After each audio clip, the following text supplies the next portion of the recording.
আমাকে মির্জা ফখরুল ইসলাম সাহেব বললেন যে এই এলাকার এয়ারপোর্টটার কাজ অনেক দূরে এগিয়ে গিয়েছে। ইনশাআল্লাহ বিএনপি আগামী 12 তারিখে নির্বাচনে সরকার গঠন হলে যত দ্রুত সম্ভব আমরা এই এলাকার এয়ারপোর্ট ইনশাআল্লাহ চালু করব। এরকম একটি বাংলাদেশ যদি গড়ে তুলতে হয় তাহলে বিএনপি ইনশাআল্লাহ আপনাদের পাশে আছে। সেরকম একটি যদি বাংলাদেশ গড়ে তুলতে হয় বিএনপি কে বাংলাদেশের জনগণ তাদের পাশে সকল সময় পাবে। কাজে আসুন আমরা আমাদের সেই প্রত্যাশিত বাংলাদেশকে গড়ে তোলার জন্য আজকে এই জনসভায় শপথ নেই।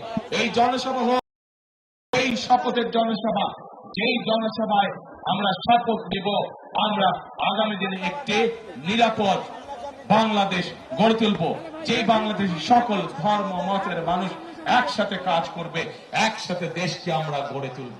প্রিয় ভাই বোনেরা, পরিশেষে আমি এই এলাকার উন্নয়ন, এই বাংলাদেশের উন্নয়নের জন্য আপনাদের সকলের কাছে ধানের শীষের পক্ষে ভোট চাইয়ে যাচ্ছি আপনাদের কাছে। আমি কি আপনাদের সমর্থন পেতে পারি প্রিয় ভাই বোনেরা?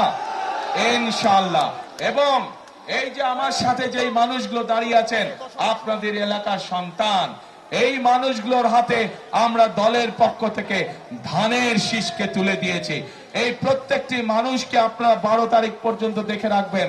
12 তারিখে এরা নির্বাচিত হলে পরে তাদের দায়িত্ব হবে 24 ঘন্টা আপনাদেরকে দেখে রাখা, এই এলাকাকে দেখে রাখা, এই এলাকার মানুষকে দেখে রাখা। আমি কি এই মানুষগুলোকে আপনাদের হাতে দিয়ে যেতে পারি? ইনশাআল্লাহ। প্রিয় ভাই বোনেরা, ডিভাইসটা ডিসকানেক্ট হয়ে গেল, ভেঙে গেল।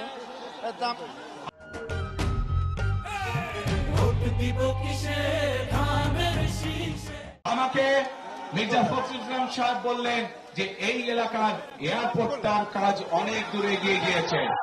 ইনশাআল্লাহ বিএনপি আগামী 12 তারিখে নির্বাচনে সরকার গঠন হলে যত দ্রুত সম্ভব আমরা এই এলাকার এয়ারপোর্ট ইনশাআল্লাহ চালু করব। প্রিয় ভাই বোনেরা,